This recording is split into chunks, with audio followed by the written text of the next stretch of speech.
para yung pasahero naman. Yan, in-order ko yung baw para yung pasahero sa likod kasi medyo pagtanghali kasi meron nagre-request kasi na electric fan kasi alam naman pagkagaling mo sa labas mainit talaga yun.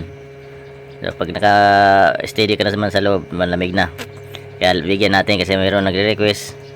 Para sa mga nagre-request na mga masisila na pasahero ko, ayan, ito binigyan ko na kayo ng binilhan ko na kayo ng pan para minsan kasi nagigigil ako pagka ano yan ganun.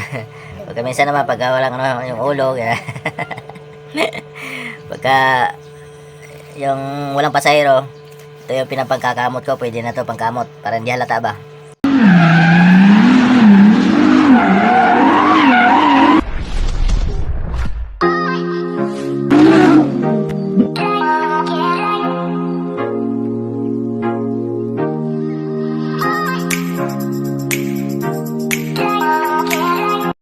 Good morning.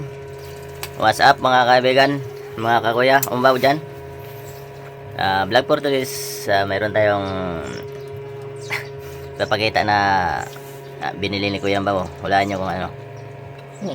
Hulaan nyo lang. So wala, ano lang to. So bumili tayo ng alam na, mamaya na. Time check muna natin ngayon. 7:54 na ng umaga. So kaya ito nakaubad lang si Kuya Mbaw. Ang laki ng katawan no.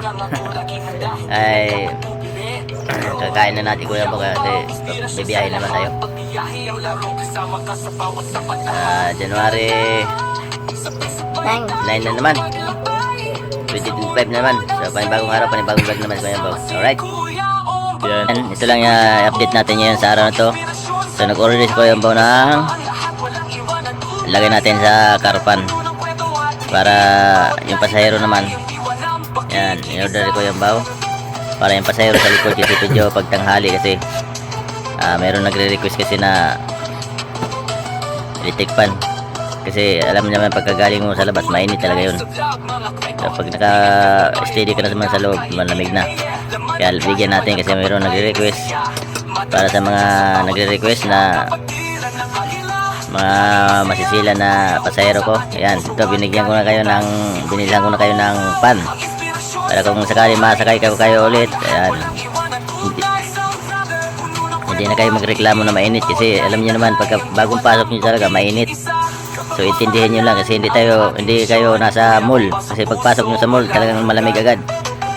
Nasa kotse yan siyempre mainit yung salamin ng kotse, mainit lang, makikitid lang yung kotse. Kung nasa bahay kayo at saka nasa mall, talagang pagpasok nyo malamig agad. Ayan. Intindihan nyo na. So ayan, para di na kayo magreklamo, ito binila ko na kayo ng pan ha. Kasi may nagreklamo kasi may bata nga naman na may daladalang bata at saka yung mga dalaga na pagpasok ng kotse mainit. Kuya, pwede ba buksan ng electric fan kasi may electric fan ako dati na binili utol na sira na. Kaya bumili na ako ulit. Personal ni Kuya Mbaw yan para sa kasiyahan ng ating pasahero, para masaya sila sa pagsakay nila sa kotse ni Kuya Mbaw. Hindi, para sa aking kotse yun, sa aking sasakyan, para komportable naman sila. Kasi yung mga masisilan siyempre mainitan sila, ayaw nila mainitan, kaya bigyan natin sila ng komportable na sakay nila para sulit naman kahit maliit lang sila na binabayad nila, para magbibil lang sila ng 90, kaya 90 hindi hingi pa ng electric fan yan. Kung pinusupurin ako, dapat dinala nyo lang aircon nyo sa bahay para para di na kayo mainitan dito sa kotse. Alam nyo nung pag kotse mainit, pag tanghali na mainit talaga yan.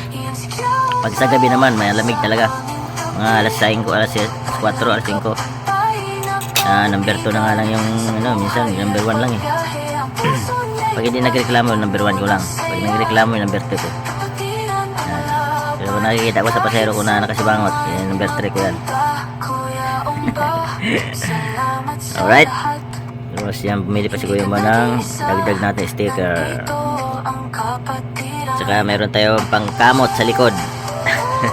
Para minsan kasi nakangati yung likod ko, di ko maabot. Kaya nanggigigil ako eh. Kaya pag makatilikod natin. A few moments later. Ang purpose nito ganito. Kaya gano'n niya.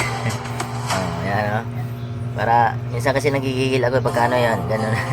Pagka minsan naman pagka walang yung ulo. Pagka yung walang pasahero, ito yung pinapagkakamot ko. Pwede na to pangkamot para hindi halata ba. Yan. Pagka walang pasahero, pwede ito yung pangkamot. Kasi pagka yung walang pasahero, kasi minsan pagkamamot ganyan, di ba? Walang pasahero, hindi nga ikamot sa ulo. Para ito naman sa akin, para hindi halata, ito na yung pagkakamot. Ito yung pagkakamot ko ngayon. Yan, para hindi halata ba na walang pasahero. Ayan, meron na silang intripan, no? Yan, para dito sa likod, panatag sila. Yan, meron na. Panarin natin. Ayan. Sarap ng buhay na makasakay dito kay Kuya Bao. Abot na sila dyan. Tatlo na sila dyan. Para di sila mainitan. Malamig. Para magbuga ng electric-fan. So may lamig na konti. Malamigan na sila. Hindi na magreklamo yan. Ayan na. Electric-fan nyo. Mga request nyo mga pasahero. O magbook na kayo. Ano pag ginagawa nyo sa buhay? Umpisahan nyo na magbook na. Kaya may electric-fan si Kuya Bao. Yan. Alright. Ang inspirasyon sa buhay, kasama ang lahat, walang iwanan.